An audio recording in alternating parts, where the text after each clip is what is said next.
Naririto, malapit na ang kaligtasang pag-asa upang ating matamasa.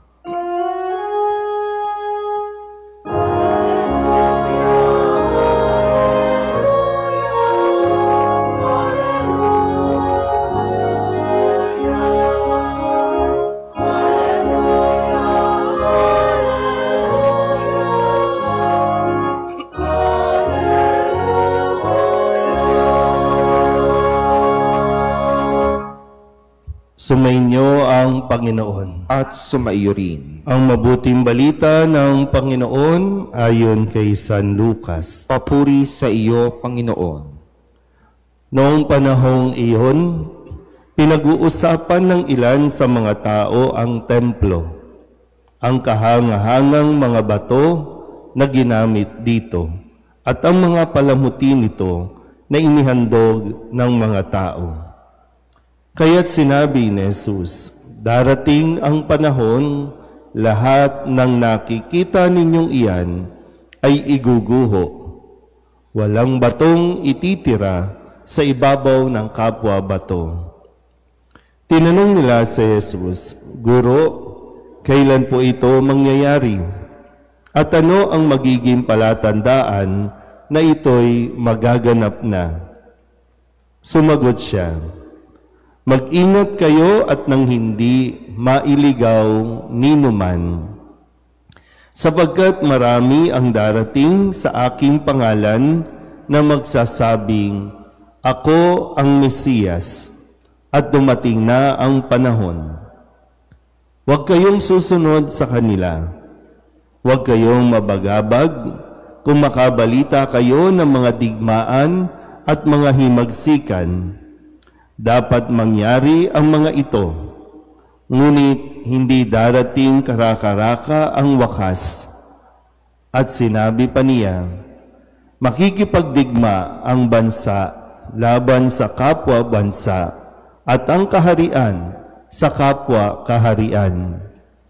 Magkakaroon ng malalakas na lindol, magkakagutom at magkakasalot sa iba't ibang dako.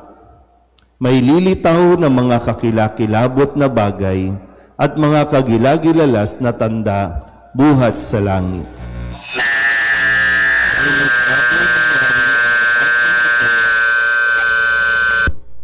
Darakpin kayo't uusigin. Kayo'y dadalhin sa mga sinagoga upang litisin at ipabilanggo. At dahil sa akin, ay ihaharap kayo sa mga hari at mga gobernador. Ito ang pagkakataon ninyo upang magpatotoo tungkol sa akin. Ipanatag ninyo ang inyong kalooban. Huwag kayong mababalisa tungkol sa pagtatanggol sa inyong sarili, sapagkat bibigyan ko kayo ng katalinuhan at ng pananalitang hindi kayang tutulan o pabulaanan ng sinuman sa inyong mga kaaway. Ipagkakanulo kayo ng inyong mga magulang, mga kapatid, mga kamag-anak at mga kaibigan, at ipapapatay ang ilan sa inyo. Kapupuotan kayo ng lahat dahil sa akin, ngunit hindi mawawala ni isang hibla ng inyong buhok. Sa inyong pagtitiis ay tatamuhin ninyo ang buhay na walang hanggan. Ang mabuting balita ng Panginoon. Pinupuri ka namin, Panginoong Hesukristo. Isang magandang umaga po sa inyong lahat.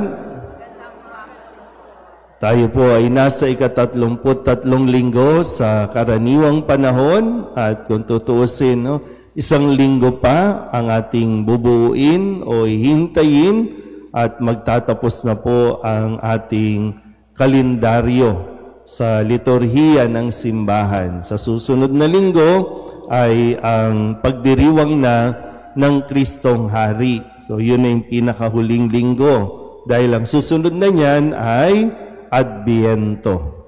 Yan. Kaya ngayon, ang mga nagiging tema at mga maririnig ninyong mga pagbasa ay patungkol sa pagdating ng wakas. Sabihin nyo nga sa katabi ninyo, magwawakas ka rin. Sige. Pero yan ang katotohanan, no? Ngayong nitong mga nakalipas na araw, marami tayong mga narinig na buhay na nagwakas na. Pero sila ba ay para bang sasabihin natin buti nga sa kanila? Hindi. Dahil hindi yon ang nararapat. Pero ang paalala sa atin, nasa Diyos ang hudyat. Nasa Diyos ang Panginoon lamang ang makakapagsabi kung kailan ang ating wakas. Pero yung wakas, mangyayari at mangyayari yan kahit sino pa sa atin. At maganda mapagnilayan natin yan kasi kapag narinig natin ang mga salitang wakas, katapusan, huwag tayong matakot. At hindi tayo tinatakot ng ating mga pagbasa, kundi binibigyan tayo ng pag-asa. Diba? Kaya nga sabi sa unang pagbasa sa aklat ni Propeta Malakias, ang sabi niya dito, tandaan ninyo, darating ang araw na lilipulin ko ang mga palalo at masasama.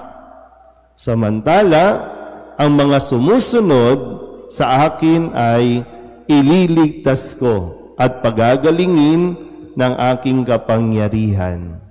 Pagdating ng wakas, magtatapos din yan. Kaya anumang mga paghihirap, kaguluhan na nangyayari sa ating lipunan, sa ating buhay, sa ating pamilya, tandaan mo, matatapos din yan. Pero sa pagtatapos, kailangan nating pumili kung anong landas at kung sino ang pakikinggan natin. Pakikinggan ba natin ang mga taong magdadala sa atin sa kapahamakan o ang mga taong magdadala sa atin sa kaligtasan? Papakinggan ba natin ang mga tao na nagsasabing sila ang Mesiyas o ang mga taong nagsasabi ng kaligtasan? Kaya nga sabi ni Jesus sa ating ebanghelyo, pinag-iingat tayo, mag-ingat kayo. Diba? Ang sabi dito, mag-ingat kayo at nang hindi mailigaw ninuman. Sapagkat marami ang magsasabing darating sa pangalan ko, magsasabing sila ang Mesiyas. Pinag-iingat. Sabihin nyo nga sa katabi ninyo, mag-ingat ka. Bakit tayo napapahamak? Kasi ayaw nating makinig. Bakit nagkaroon tayo ng maraming pagbaha? Dahil ayaw nating makinig. Bakit maraming mga naghihirap?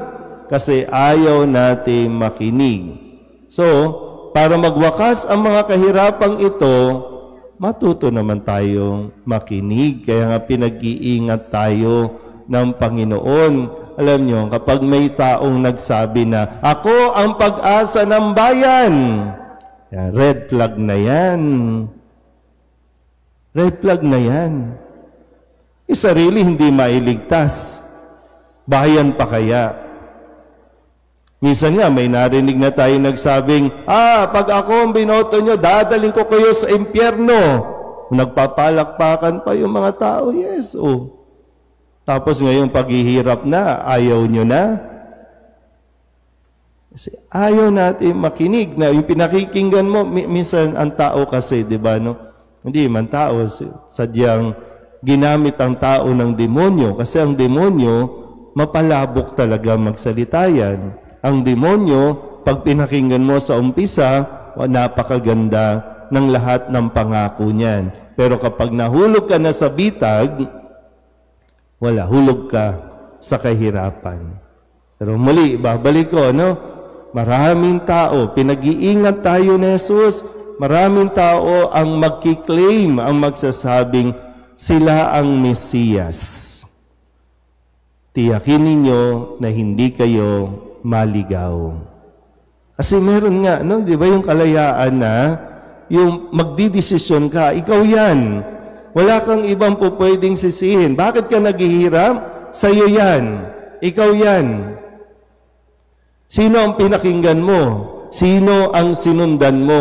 Sino ang pinaniwalaan mo? Kung gusto mong matapos ang paghihirap, sa Panginoon tayo makinig. Minsan, di ba, nitong daming bagyo nating naranasan, pero di ba yung mga bagyong ito, sinisisi ng karamihan ng mga tao. Pero kasalanan ba ng bagyo?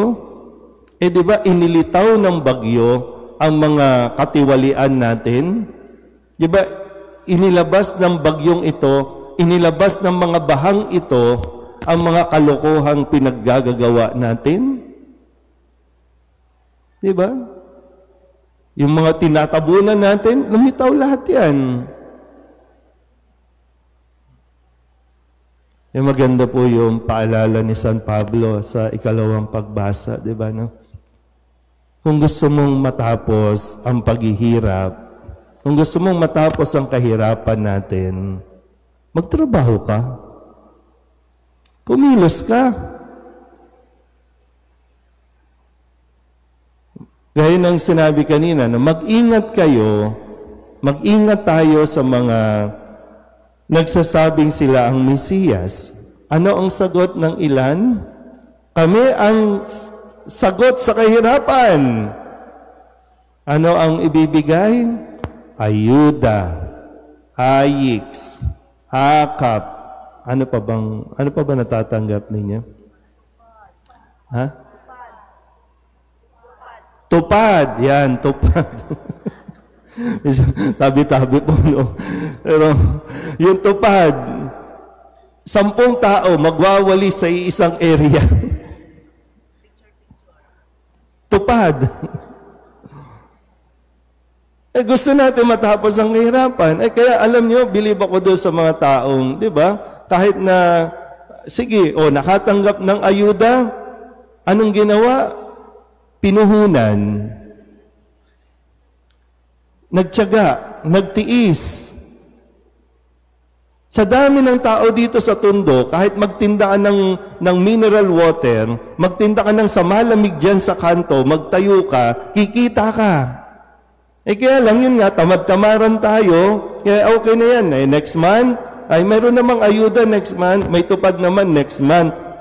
May kaso, na-delay, kasi binulsa muna. Ngayon, nga. Tapos, ang hirap ng buhay. Yes, kung gusto mong matapos, magwakas ang kahirapan na yan, magtrabaho ka. Kaya nga sabi ni San Pablo, di ba, maganda yung, huwag mong pakainin yung ayaw magtrabaho. At marami sa atin din, hindi man lahat, maraming politiko, tamad. Mga congressman, mga senator, tamad. Nakaw lang ng nakaw, ayaw magtrabaho. Kaya huwag pakainin ang mga yan. Ano bang pinagkaiba ng mga tambay dyan sa mga nandyan, sa mga nangungurap at nagnanakaw? O asa lang. At anong tawag dyan? Mga pabigat sa buhay. Pabigat na sa bayan, pabigat pa sa atin. Pero sana naman, kung gusto natin matapos ang kahirapan, umayos naman tayo kasi. Kumilos ka, magtrabaho ka, huwag kang umasa sa bigay lang ng bigay. Kasi yung nagbibigay, may hinihinging kapalit.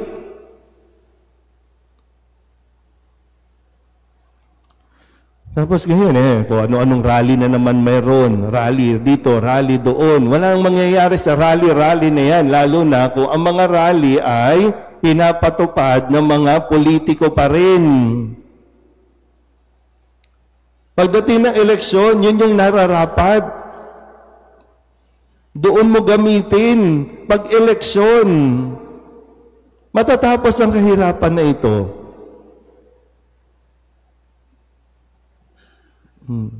Okay ba tayo? Umaga-umaga pa din. Kasi ayaw natin magising. Ayaw na, puro reklamo, kahirapan. Pero sabi nga, di ba, matatapos din yan. Di ba? Isang napakagandang salita na punong-puno ng pag-asa. Matatapos din yan. Magwawakas din yan. Kahit ang mga dynasty na nandiyan dyan, magwawakas din yan. May susulpot dyan. May ipapanganak dyan na mayroong mas malinaw na pag-iisip na para sa kanila, hindi sila ang sagot sa bayan. Hindi sila ang mag-aahon. Kasi yung mga dynasty, hanggang ngayon, di ba? Minsan nga, ngayon, pinagdiriwang natin ng pandaigdigang araw ng mga mahihirap, ng mga dukha. Minsan, tayo lang ba yung mga dukha?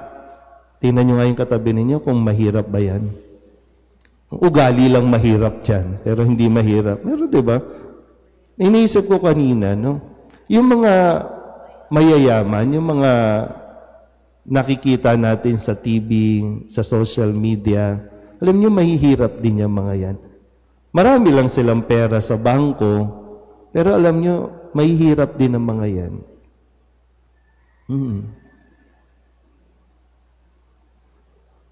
Hindi kayo naniniwala? Ay, kasi yung basihan natin, numbers eh.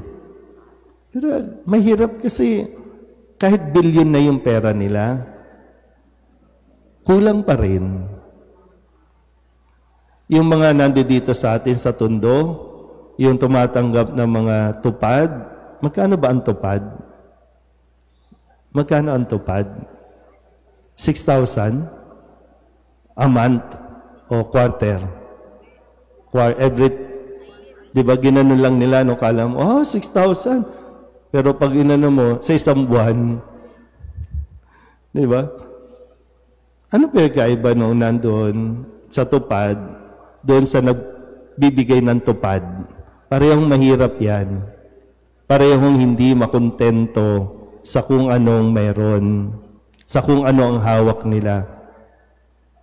Umaapaw na nga sa kamay, di ba? Nasa maleta na nga yung pera, pero mahirap pa rin. Pero sana po, no? Huwag tayong mawalan ng pag-asa, ha? Kasi ang taong nawawalan ng pag-asa, kumakapit sa patalim. Kapag ang isang taong nawawalan ng pag-asa, gumagawa ng hindi tama. Pero kung sabi nga, no, pakikinggan natin ang mensahe ng pagdiriwang natin ngayon, nawa mapuspos tayo ng pagpapala ng Diyos at hindi tayo mawalan ng pag-asa. Darating ang wakas, darating ang katuparan ng pangako ng Diyos. Na ililigtas tayo mula sa mga nagpapahirap sa atin. Amen?